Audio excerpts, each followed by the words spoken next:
In May 2019, following the calming of the storm Hannah in Britain and Ireland, Wayne Lewis embarked on a coastal stroll along the quaint village of Borth in Wales. To his astonishment, he encountered peculiar forms emerging from the sandy shores, suggesting the possible existence of an ancient kingdom, as recounted in local legends. Storm Hannah had left its mark on Wales, unleashing winds exceeding 80 miles per hour, resulting in power outages and disruptions in transportation. While undoubtedly testing for the people of Wales, the tempest unveiled an unforeseen historical revelation for enthusiasts. The village of Borth, with its beautiful beach and ospreys flying overhead, attracts tourists and served as a filming location for the TV series Interland. Additionally, the area is believed to have inspired Morrissey's hit single, "Every Day is Like Sunday." Borth also holds a hidden secret that only emerges under specific tidal or weather conditions. Similar revelations occurred in 2015, 2010, and during Storm Hannah in 2019. Stormy conditions occasionally strip away the sands along the beach, exposing intriguing shapes and artifacts that offer valuable insights for historians and researchers. While the existence of an ancient kingdom remains uncertain, the discoveries at Borth have undoubtedly added depth to the understanding of the region's history. Whether these artifacts are connected to a lost kingdom or not, they continue to captivate the imagination and interest of locals and visitors alike. What initially seemed to be the vestiges of ancient trees were unearthed beneath the seabed, revealing the existence of an ancient woodland that flourished in the vicinity approximately 4,500 years ago. Over the millennia, significant transformations had shaped the region.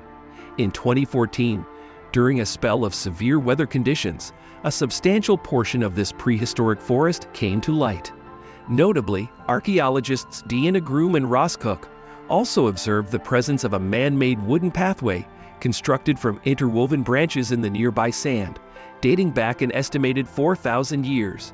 This pathway likely served as a response to escalating flood occurrences, offering valuable insight into the adaptive strategies employed by ancient inhabitants to navigate their ever-changing environment.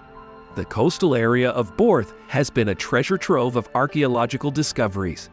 In 2012, human and creature footprints, preserved by a layer of peat, were found, along with stones that appeared to have been used in fireplaces.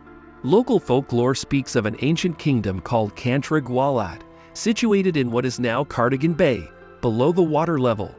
According to the myth, the kingdom might have extended up to 20 miles from the current coastline. Different variations of the story exist, and some attribute the kingdom's submergence to the failure of a female figure named Meredith to protect a well, causing the land to be flooded. The tales surrounding Cantra Gwalad have been traced back to texts like the Black Book of Carmarthen from the 13th century. However, the most well-known versions of the myth originated during the 1600s and featured an embankment called Sarn Badrig protecting the kingdom from the ocean. If, according to local folklore, the protective barrier of Cantra Gwalad failed and the land flooded, the people of the kingdom would use sluice gates to manage water levels. However, mythology tells us that the sluice gate was not properly managed, resulting in the kingdom's submergence. A prince named Sithanan, responsible for the mechanism, neglected his duties due to his drinking habits, leaving the sluice gate open. Though there is limited tangible evidence of Cantra Gwalad's existence, occasional discoveries beneath the seas near Borth have intrigued researchers for centuries. As far back as 1770, a Welshman named William Owen Pugh claimed to have spotted man-made structures underwater, 4 miles from the Welsh coastline. In the mid-19th century, Samuel Lewis referred to the Lost Kingdom in his book, The Topographical Dictionary of Wales. He observed human structures underwater, including vestiges of embankments and inscriptions on stones in Cardigan Bay.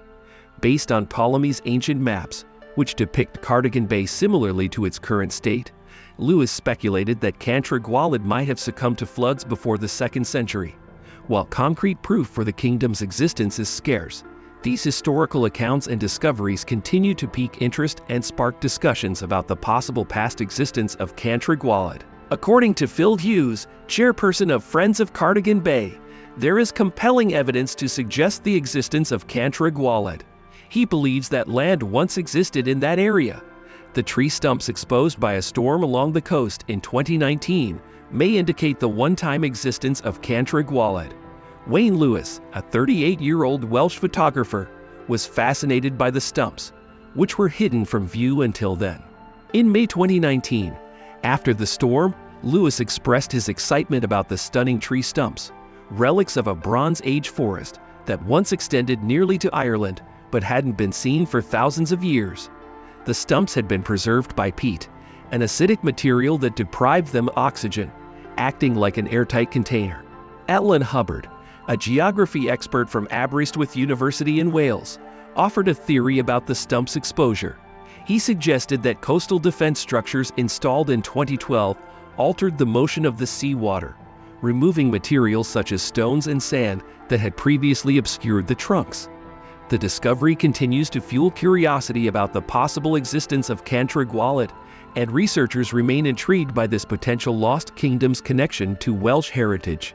Hubbard pointed out that the trees are now more visible than ever, likely due to the sand and pebbles captured by the breakwater, starving the north end of materials while protecting the village. He emphasized that climate change is leading to extreme events, and Borth remains vulnerable to high seas and further erosion. Hubbard suggested that Borth, being an ephemeral geographic formation, may eventually face the fate of Cantrig Wallet, if it indeed existed. Regardless of its existence, Cantrig Wallet has left a significant impact on Welsh society, inspiring numerous artworks, poems, novels, and even traditional Welsh songs like Clico Aberdriffy, recalling the mythology surrounding the kingdom. The legend of Cantrig Wallet continues to serve as a wellspring of inspiration for contemporary artistic endeavors in the region. In an episode of the BBC documentary series Coast, television historian Neil Oliver embarked on an exploration of Borth and its environs, venturing into the remnants of the submerged forest with the assistance of experts. The question of whether Cantrig Wallet was a real entity or a product of folklore remains a captivating enigma deeply intertwined with Welsh heritage. The exposed tree trunks, brought to light by turbulent weather, offer potential clues to an ancient kingdom that may have once existed near Borth. Nonetheless, further archaeological investigations are essential to fully unravel the mysteries enshrouding this mythical land. We appreciate your viewership and kindly encourage you to like and subscribe for more content.